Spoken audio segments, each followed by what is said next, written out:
Chers frères et sœurs,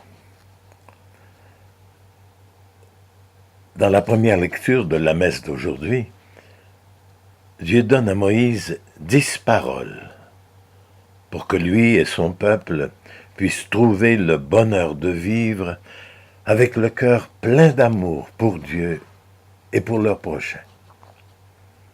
Mais, comme Adam et Ève, les Juifs n'ont pas respecté ce code d'alliance avec Dieu, et plus tard, nous, les chrétiens, n'avons guère fait mieux.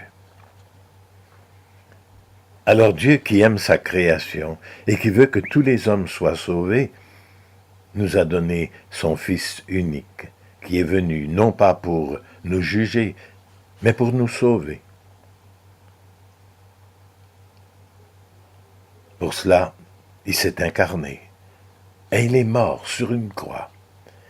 Et la deuxième lecture, tirée de la première épître de saint Paul aux Corinthiens, nous dit que les païens, férus de sagesse humaine, trouvent que cette mort sur la croix est une folie, et que les Juifs, centrés sur la puissance de Dieu, jugent cette mort scandaleuse, impossible pour Dieu.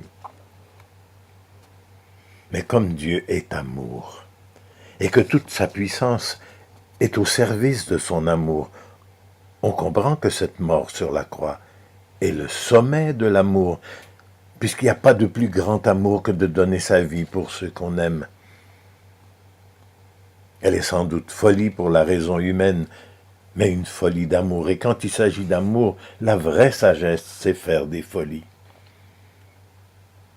Quant aux Juifs et à tous ceux qui privilégient la puissance de Dieu au lieu de son amour, eh bien, ils ne comprendront jamais rien à cette mort sur la croix qui pour Dieu est pourtant un sommet de gloire, car la gloire pour Dieu, c'est l'éclatement de son amour qui rayonne partout.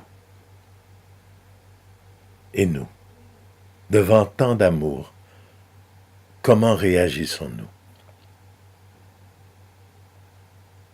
Les marchands du temple dont parle l'évangile du jour ne voyaient dans le temple qu'un moyen de faire de l'argent. Dieu était pour eux, et pour nous souvent, comme une vache à lait, une vache dont on profite pour boire son lait. Et nos prières souvent ne font que demander pour profiter de Dieu. C'est pourquoi nous remercions si peu souvent. Jésus, lui, aujourd'hui nous le voyons, s'insurge devant cette attitude de profiteur, irrespectueux. Il va jusqu'à se mettre en colère, d'une colère d'amour, qui veut nous sauver de ce qui nous fait passer à côté du vrai bonheur de vivre notre vie comme une véritable histoire d'amour avec Dieu. Jésus voit plus loin aussi que ce temple de pierre. Il profite de ce moment pour parler du vrai temple de Dieu. Le temple de Jérusalem était le symbole de la présence de Dieu, l'arche d'alliance du Saint des Saints.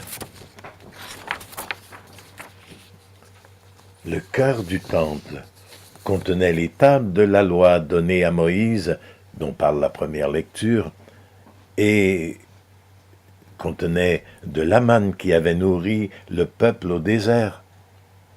Mais après la destruction du temple par Nabuchodonosor, y avait-il encore ces tables de la loi et cette manne dans la nouvelle arche d'alliance qu'on avait mise dans le Saint des Saints du temple rebâti vers 630 avant Jésus-Christ, et ensuite par Hérode, une quarantaine d'années avant la naissance de Jésus? En tous les cas, Jésus dit clairement dans l'évangile de la messe que le vrai temple de Dieu, c'est lui, Jésus, et il est aussi le cœur de ce temple, car il est la parole de Dieu incarnée et le vrai pain de vie. On va le détruire sur la croix, mais c'est vrai, mais Jésus annonce qu'il va le rebâtir en 3 jours. Les gens peuvent bien rigoler. 3 jours. Hérode en a pris 40 et c'est pas encore terminé.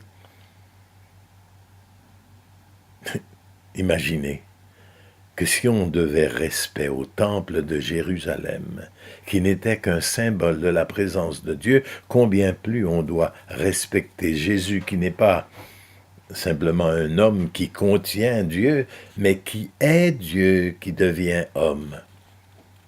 Et présentement, la plus petite chapelle qui contient le très saint sacrement de l'Eucharistie, donc la présence de Jésus lui-même, mérite plus de respect que le grand temple de Jérusalem. Et c'est vrai aussi de l'Église, qui est le corps de Jésus. Et c'est vrai aussi de chaque chrétien, de vous et moi, chaque chrétien qui est membre de cette Église, de ce corps du Christ. Et c'est pourquoi saint Paul, dans la première lettre aux Corinthiens, dit clairement aux chrétiens, « Vous êtes le corps du Christ ». Écoutons-le nous le redire aujourd'hui. Et c'est pourquoi nous devons respecter notre corps et celui de nos frères et sœurs. Oh, comme elle a raison, sainte Élisabeth de la Trinité, de s'écrier « Croire qu'un être qui s'appelle l'amour, qui est l'amour, habite en nous à tout instant du jour et de la nuit, et qui nous invite à vivre en communion avec lui. Voilà, disait-elle, ce qui a fait de ma vie un ciel anticipé. » Avons-nous conscience de cette merveille en nous, maintenant? Et quand nous allons communier, comme nous allons le faire tout à l'heure si notre cœur est prêt, le cœur de Jésus va venir battre dans nos cœurs, comme aimait à le dire la vénérable Marthe Robin. Et plus encore, quand nous communions, Jésus met ses yeux dans nos yeux pour que nous apprenions à tout regarder comme lui. Il met sa bouche dans la nôtre pour que nous apprenions à parler comme lui. Il met ses mains dans nos mains pour que nous apprenions à travailler, à rendre service comme lui. Il met tout son être en tout ce que nous sommes pour nous transfigurer, nous faire devenir lui de plus en plus. Alors préparons nos cœurs à ce rendez-vous super que Jésus veut nous faire vivre dans chaque Eucharistie et chantons de tout cœur. Dieu m'a donné rendez-vous et je viens le rencontrer. Il m'a dit, je viens à toi, surtout dans l'Eucharistie. En me prenant dans ta chair, tu goûtes à la joie du ciel. Alors préparons nos cœurs. Nous sommes le temple de Dieu. Accueillons Dieu comme si c'était aujourd'hui notre première communion, ou comme si c'était la dernière fois que nous avions l'occasion de communier, ou comme si la communion que nous allons vivre était la seule de toute notre vie. Amen.